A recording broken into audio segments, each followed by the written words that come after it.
So your inner being knows where you stand in your physical bodies in relationship to everything that you desire, where you stand in relationship to it, and is calling you through a projection of ideas and impulses all day, every day.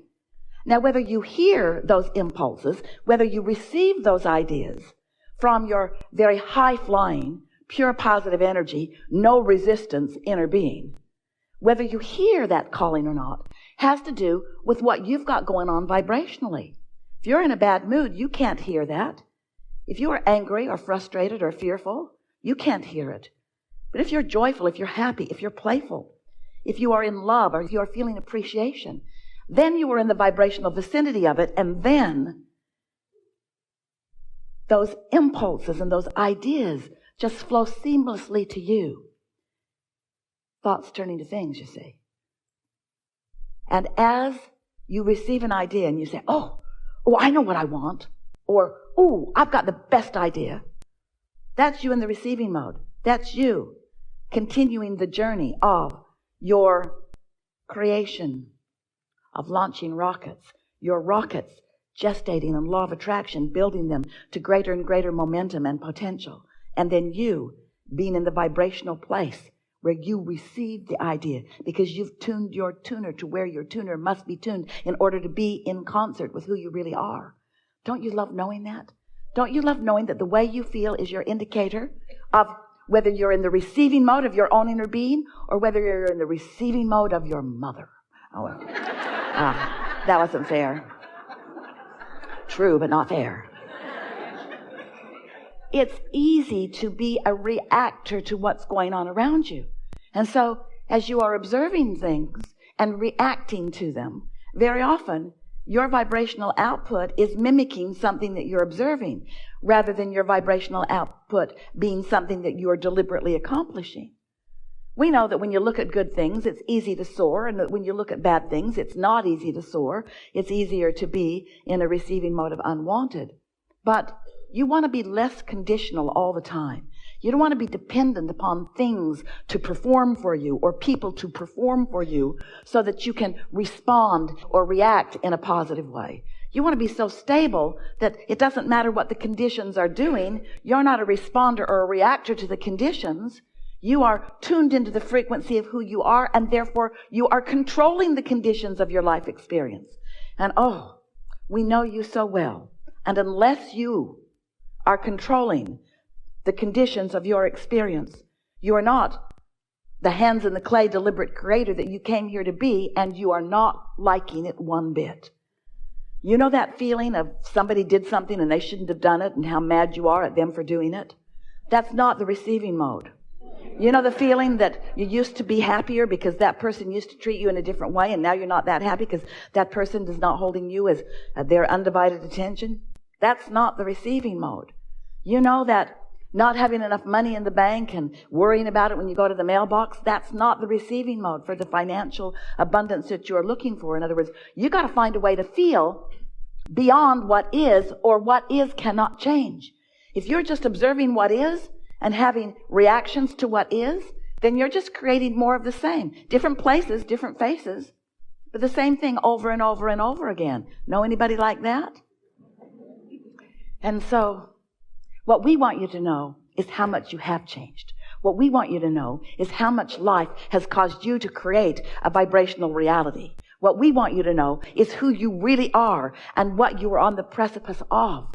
What we want you to know is what you have created and what all of us are focused upon, and what is so easy. Now you know you want it for you to bring it to fruition, but you cannot focus on its absence and bring it to fruition at the same time.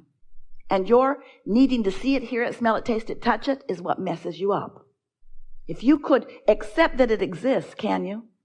Say yes, but you don't mean it yet. If you can accept that it exists and you can enjoy the feeling of it, let's say that you could use an extra $100 or $200 or $300,000 now. In fact, let's say that not only could you use it, but you really need it. There's just stuff's been going on. Let's say you need it. You need it. And because your life experience has caused you to ask and ask and ask, you have been putting so much abundance into your vortex. And because everything you ask for, ask as step 1, is answered immediately, that's step 2. Since this vibrational reply has happened and the abundance that you've been asking for is already all queued up for you, it won't take long for it to come into your experience. But your awareness that it isn't here yet will hold it off indefinitely. As long as you look and don't see it, as long as you're looking where it isn't, you're not going to offer a vibration that's going to let it in. So you're not going to be in the receiving mode. So you're not going to be in the right place at the right time. You're not going to connect with the path of least resistance that's going to give it to you. Path of least resistance. Your blessed inner being knows where you stand in relationship with everything you want and is calling you forward on your path of least resistance toward it. Your path of least resistance. Your path upon which you have thrown piles of resistance. Your path of least resistance. Your path upon which you have thrown all the piles of resistance. Only you have thrown stuff on your path of resistance. You are the resistance throwing pather. You've done it all. Every bit of resistance that exists in your experience, you put there, and that's all right. That's all right. That's what contrast does. In order to know what you do want, you got to know what you don't want. Knowing what you don't want is some resistance on your trail. But you can tune yourself to the knowing of what you do want with so much greater detail than you usually do because we love you so much. You know what's coming next? You are observers of conditions and reactors to them, and so you offer most of your vibration in response to what you're seeing instead of in response to what you put into your vortex. You got to tune to the vibrational version for it to turn to the things you want. But if you're tuned to the things that you don't want, the things that are in your vortex cannot turn to what you want as long as you're tuned to their absence. It's just physics, you see. You know that when you tune your tuner on your radio, you don't expect to hear something from a different broadcasting signal than the one you've tuned to. You might not think about it. You just push buttons. Esther does all day long. Buttons, pushes buttons, especially in the car. Don't like that song. Oh, that one's better. Ooh, ooh. She hears about 1/3 of every song. She listens to them as long as they're good, and then when love turns bad, she reaches for another song.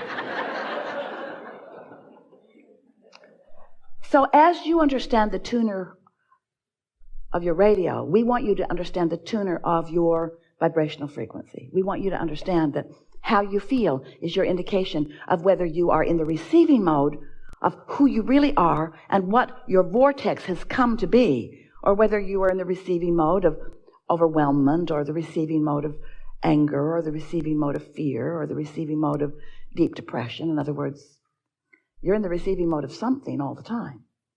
What is it? And you can tell by the way you feel. So, your inner being knows what's in your vortex, knows what you're asking for, knows the path of least resistance for all of those thoughts to turn to things. And it's calling you. So when you get an idea and you feel that elation, it's a good idea. Don't talk yourself out of it. And don't beat it up by saying, oh yeah, that's a great idea that never comes about. That changes the frequency quickly, doesn't it? So that $100 or $200 or $300 or $400, $500,000 that you'd like to come immediately probably isn't going to come today. But you could find within just a little bit of time a feeling of prosperity that would put you in the receiving mode of the path to it. And the thing about it, you think that you want it to be a very quick, short path, and we understand that, and it can be. But we want you to know that whether it is a long, lingering, delicious path, or whether it is a very short, quick, delicious path, it is a path that is a sure thing. But your impatience on the path makes it longer. If you are impatient on your path and not enjoying the journey, then you got a frequency going on that isn't letting it become. Oh, it's becoming, you're just not tuned into it. And we wonder sometimes why you don't cash in your vibrational chips on a more ongoing basis. It's like you pull the rubber band back, suffer, plague, desolence, discomfort, back, unhappiness, back. This is a rocket that's going to the moon. I can't let go yet. I'm too mad. Back. And then something distracts you and you forget how mad you are for a minute and you let go of, and off it goes. Ooh, I got the best idea. That will never, ever work. It would if you would stop killing it at its birth. So, now you know everything we know. You create your own reality, and you have created a magnificent reality, and it's time for you to begin to feel the beauty of it in order to see and hear and smell and taste and touch the details of it. And we know it's more fun for you when the good stuff comes out where you and others can see it and play with it. We get that.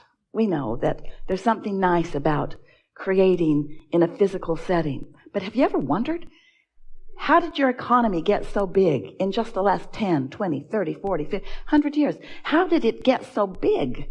Are they trucking it in from other planets? You see any pipelines in the sky? Or are these thoughts that are turning to things? You are a creator in the most dynamic platform of creation that has ever existed.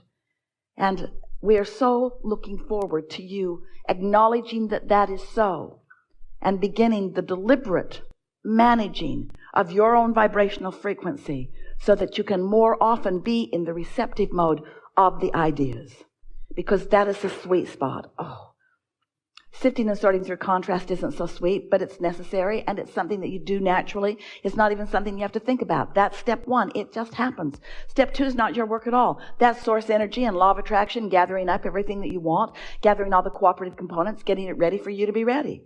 Step three is you get into the receptive mode. That's where all your work is, which means, now we know this is tough to take, but you got to find a way to be happy.